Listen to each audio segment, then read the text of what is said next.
Citizen engagement is essential to a healthy republic, and our next speaker focuses on equipping individuals to participate effectively and to be well informed, especially when it comes to complex society-changing issues such as AI.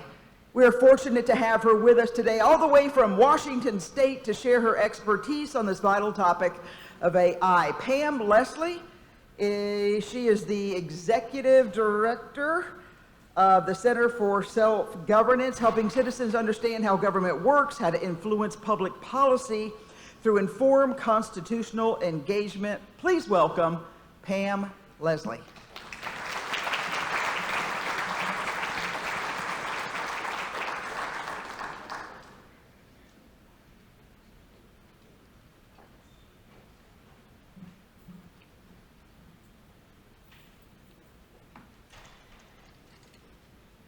Good morning. It's always a pleasure to come to South Carolina. I love this state.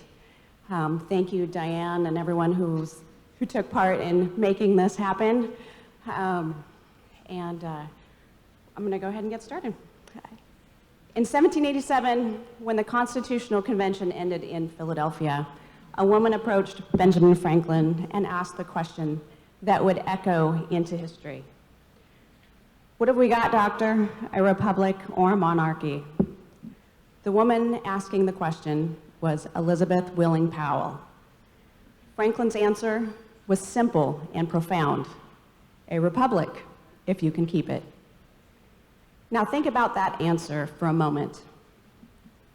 Franklin did not say the Constitution would keep it. He did not say the government would keep it. He did not say the founders would keep it. He said you. The survival of the republic would depend on the people. More specifically, it would depend on the relationship between the governed and the governing. The relationship was the arch that held the American system together. But today we live in a moment where that relationship is under enormous strain. Trust between citizens and institutions is weakening. Political polarization is growing. Human connection itself seems to be fragmenting. And at the same time, this relationship is weakening. We are introducing one of the most powerful technologies humanity has ever created, artificial intelligence. AI will reshape work, communication, government, and even human relationships themselves. So the question we face today is not just technological, it is civic. Can the relationships between the governed and the governing survive the disruptions of the AI age? To understand that question, it helps to go back and examine how the American Republic was actually formed. Because the founding of this country was not simply the product of laws and institutions. It was the product of human relationships. When people imagine the founding of America, they often picture a small group of men inside Independence Hall debating the Constitution. But the truth is more complicated. The American Republic was not built by the people inside the room. Not just. It was built through a network of relationships that extended far beyond the formal chambers of government. Citizens, thinkers, educators, and hosts all played roles in creating the intellectual and relational ecosystem that sustained the early republic. One of the most fascinating examples of this is Elizabeth Willing Powell. Elizabeth Powell lived in Philadelphia during the American founding. She was not a president. She was not a general. She was not an elected official. She couldn't run for office or own property. But she was deeply connected to the people who could. Her home became a gathering place for many of the most important political leaders of the time, people like George Washington, John Adams, and Ben Franklin. Philadelphia at the moment was the center of the political world. The American experiment was fragile. The Constitution had just been written. No one knew if the system would survive. And Elizabeth Powell played an unusual role. She maintained relationships. Her home was one of the places where the governed and the governing met. Not a formal chamber, not in a courtroom, but around conversation, trust, and human connection. When the Washingtons visited Philadelphia, they often spent time with the Powells. Samuel Powell and George Washington would talk about agriculture and farming, something Washington loved discussing. But Elizabeth's conversations with Washington often turned to politics and public affairs. Imagine that scene. The most powerful man in the country, perhaps even the world, sitting in a private home discussing the future of the Republic with a citizen who could not vote or hold office. That is what a functioning human relationship between the governed and the governing looks like. Elizabeth is also remembered for asking the question, what have we got? A republic or a monarchy? Again, not they, you. A republic would survive only if the human relationship between the governed and the governing would remain intact. At the same time the Constitution was being debated, another conversation was happening just blocks away, another Eliza. Her name was Eliza Harriet Behrens O'Connor. She was an educator and one of the first women in the English-speaking world to give public academic lectures. In the summer of 1787, while delegates debated the structure of the Constitution, she was lecturing in Philadelphia about education, philosophy, and intellectual equality. This was highly unusual at the time because women were rarely permitted to speak in public on intellectual topics, but yet she did. And one of the people who attended her lecture was George Washington. Later, when she attempted to establish a school for young women, she even wrote to Washington asking him to serve as a trustee. He ultimately declined the request, but he responded respectfully, and again we see the same pattern. A citizen who could not vote or hold office interacting directly with one of the most influential leaders of the era. Ideas moving between the governed and the governing. Another figure in this relational ecosystem was Anne Willing Bingham. She also lived in Philadelphia during the early years of the Republic when the city served as the national capital. Her husband was a U.S. senator, but Anne herself, mentored by her aunt, Eliza Powell, became influential through conversations and social gatherings. She hosted dinners where many of the most powerful leaders of the young republic gathered. George Washington, John Adams, Thomas Jefferson, Alexander Hamilton. These leaders debated policy in Congress, but they also continued these conversations in homes like Anne Bingham's. Ideas moved through those relationships. Friendship formed, disagreements were debated, political alliances often began not in a legislative chamber, but around a dinner table. The early republic functioned through a network of human relationships between the governed and the governing.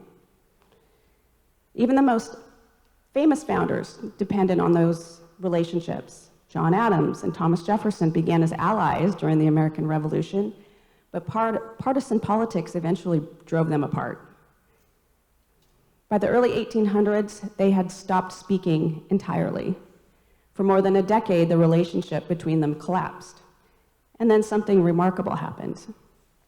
A mutual friend encouraged them to reconnect, and they began writing letters again. And over the next 14 years, they exchanged more than 150 letters discussing philosophy, politics, and the future of the Republic. Both men died on July 4th, 1826, the 50th anniversary of the Declaration of Independence. And their story teaches us something essential. Partisan politics, conflict is inevitable, but a republic cannot survive if relationships permanently collapse. Those relationships must be repaired, maintained, renewed. Now fast forward to the present. The relationship between the governed and the governing is under strain. Trust in institution has declined, political discourse has become polarized, increasingly polarized. Citizens feel disconnected from the people making the decisions that affect their lives. The relational ecosystem that sustained the early republic is weakening. And into the environment, we are introducing the technological force that may reshape society as profoundly as the Industrial Revolution, artificial intelligence. AI is already moving into spaces that once depended entirely on human judgment. Governments around the world are experimenting with AI tools to assist lawmakers in analyzing legislation and drafting policy. Imagine every legislator having an AI assistant capable of instantly analyzing thousands of pages of law. It's happening now. We're even starting to see AI put into government positions. Instead of appointing a human, Albania created their Minister of Artificial Intelligence. Dila is 100% AI. But the disruptions go far beyond government. Artificial intelligence is also entering deeply personal areas of human life. People are forming emotional attachments to AI companions designed to simulate empathy and conversation, such as a woman in Japan who officially married her GPT, or those who claim to have AI babies with their AI partners. Some individuals now report feeling more comfortable discussing personal problems with AI systems than with another human being. We have AI grief counselors, marriage counselors, and so on. Children are committing suicide as a result of their interactions with AI. With the advent of autonomous vehicles, state legislators are discussing whether or not you and I will have the right to drive a vehicle in the future. Artificial intelligence is also entering creative industries. AI-generated musicians are creating songs, interacting with fans online, signing recording contracts, competing with human creators. Digital personalities created entirely by algorithms are becoming performers in their own right. AI is even appearing in corporate leadership roles. One Polish company recently introduced an humanoid AI named Mika as their experimental CEO. This AI analyzes data, proposes strategies, and participates in management discussions. Now consider what that means. Machines assisting lawmakers, algorithms advising executives, AI personalities producing art, humans forming emotional relationships with digital companions. And I haven't even touched copyrights, patents, ownership. In the military sphere, AI systems are now being integrated into battlefield analysis and targeting support. Counties in the United States are starting to use AI to triage 911 calls. So for the first time in human history, machines may participate in decisions that affect life and death. Now, I'm not saying necessarily that AI is inherently good or bad, but when we say AI is disruptive, I don't necessarily mean destructive. I joke that AI is kind of like a drug or like medicine. It's got its benefits, but it also has its side effects that have to be mitigated. So AI has enormous potential to improve research, productivity, and public research and services, but it also raises profound questions. If machines begin advising us emotionally, assisting lawmakers politically, shaping our culture creatively, and participating in national security decisions, what happens to the relationships, to the human relationships that sustain a republic? Because the American system was never designed to run on algorithms. It was designed to run on relationships between the governed and the governing. So what do? First, we must renew the mutual pledge that the founders spoke about in the Declaration of Independence. They pledge their lives, their fortunes, and their sacred honor to each other.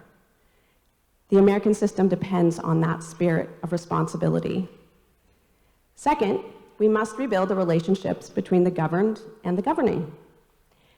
That means citizens staying engaged, learning systematic politics and leadership and self-governance, participating in the conversation about the future, not letting the rule by expert or the social scientist class speak for us. And third, we must learn and understand artificial intelligence, not to fear it, not to worship it, but to understand how it will reshape our institutions and our society. As a mother who bears the human race, I want to know how it's going to affect the future of my children and my grandchildren. Is AI going to be a tool? Is it going to be a partner or a replacement? The guardrails for AI will be written by those who understand both technology and systematic politics. If citizens are absent from that conversation, if you and I don't have a seat at the table, the future will be shaped by a very small number of actors. But if we remain engaged, the Republic still has the capacity to adapt. The founders left us a system that depends on human connection.